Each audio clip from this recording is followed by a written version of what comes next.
On the 18th of September 1490, at Székesfehérvár, Bishop Oswald II of Zagreb crowned King Wladislav Jagiellon of Bohemia as King Wladislav II of Hungary, Dalmatia, Croatia, Rama, Serbia, Galicia, Lodomeria, Cumania, and Bulgaria, with the Holy Crown of Hungary. There were two significant breaks in tradition at this coronation.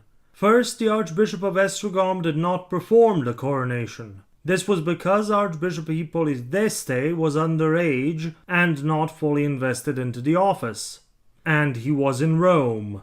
His replacement, the second highest cleric of the realm, the Archbishop of Kalosha, had sided against Wladislav during the succession struggle earlier in the year, while the Bishop of Zagreb was one of Wladislav's prominent supporters, thus was given the honor of performing the ceremony.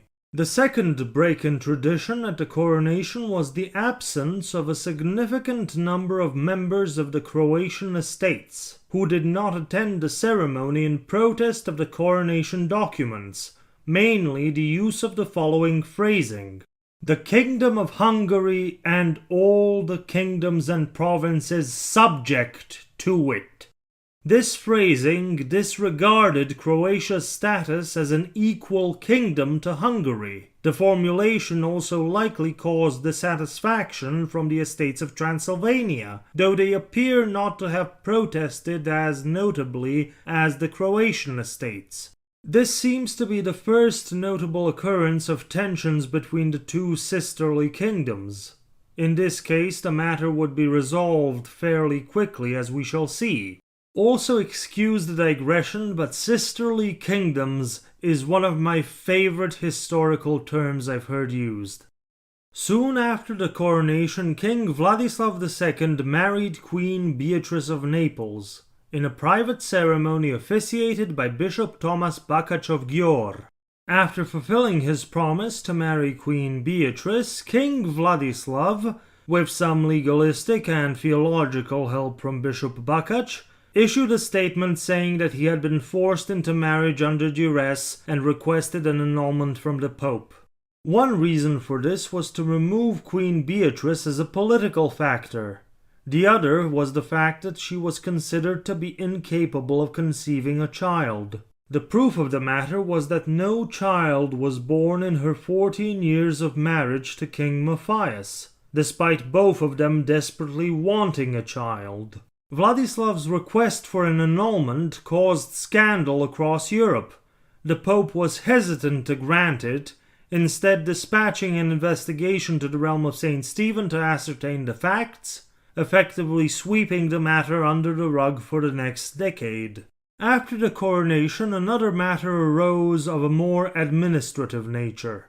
In the Peace of Olmütz, signed between King Matthias and King Wladislav in 1479, it was agreed that should Matthias die first, as happened, Moravia, Silesia, and Lusatia could only be returned to the Bohemian crown after Wladislav paid out 400,000 florins to the treasury of Matthias's successor.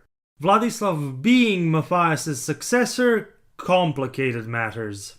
The estates of the realm of St. Stephen, by their interpretation, demanded that Wladislav, as King of Bohemia, pay up, that is, transfer the money from Prague to Buda, and until then they would consider Moravia, Silesia, and Lusatia to be administratively Hungarian.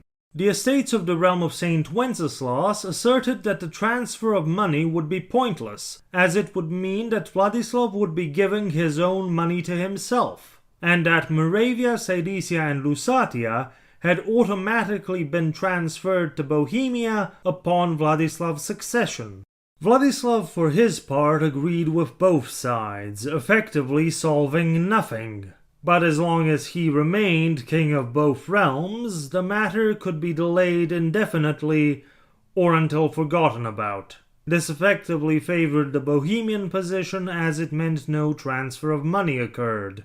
There were also far more serious things to consider in 1491. Władysław's brother, Prince John Albert of Poland, invaded from the north and laid siege to Košice, while King Maximilian von Habsburg of Germany advanced from the west. In a fast-paced advance, he captured several castles and Székesfehérvár on his way to Buda. Some Croatian and Hungarian nobles had joined Maximilian, most prominently a few members of the Frankopan family and Lovro of Ilok, while Lovro's old friend, John Corvinus, sided with Wladislav. And just as Maximilian got very close to Buda, he ran out of money. And instead of risking mutiny and a complete loss of his force, Maximilian turned the army around and headed back for Austria. Władyslav's forces followed, recapturing Székesfehérvár and other castles, but stopping at the Austrian border. Maximilian's withdrawal allowed Wladislav to turn his force around and push his brother back into Poland. All in all, Wladislav had secured his throne momentarily. All that he had lost was King Matthias's Austrian conquests. Maximilian and Wladislav met at Pressburg on the 7th of November 1491 and signed a peace treaty. Maximilian agreed to recognize Wladislav as the ruler of the realm of Saint Stephen. In return, Wladislav gave up any claims he had on Lower Austria and Styria. Wladislav recognized Maximilian's right to style himself as King of Hungary, Dalmatia, Croatia, etc. An amnesty was given to all of Maximilian's supporters, and the two reached a new agreement on the succession, in which it was agreed that should Wladislav or his heirs go extinct, the realms of Saint Stephen and Saint Wenceslas would fall to Maximilian and his heirs.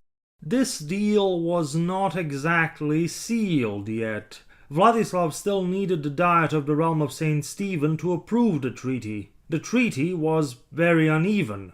In fear of continuing the war with Maximilian, Wladislav had given up a lot and reinstated the unpopular succession agreement, without losing a single battle. The Diet was not going to easily accept it without a lot of concessions on the king's part.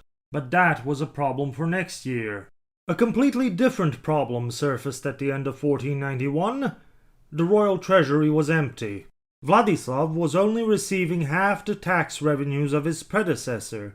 After King Matthias died, many people, especially nobility who insisted on their traditional tax exemptions, began resisting the royal tax collectors, who were assaulted, chased out, locked up, and in some cases killed.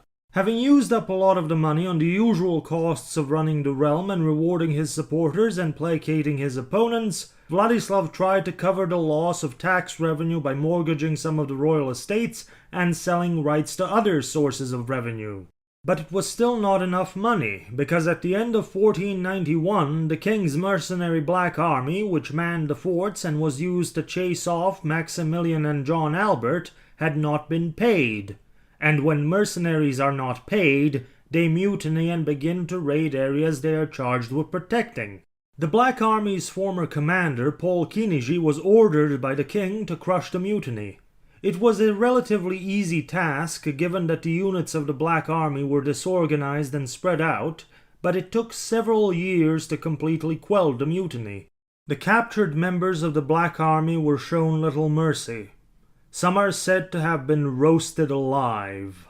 Some say this was because they were members of the more violent sects of Bohemian Hussitism, but this was also revenge by the estates of the realm for the decades of oppression by the Black Army and all the violations of the traditional constitutional order that it represented.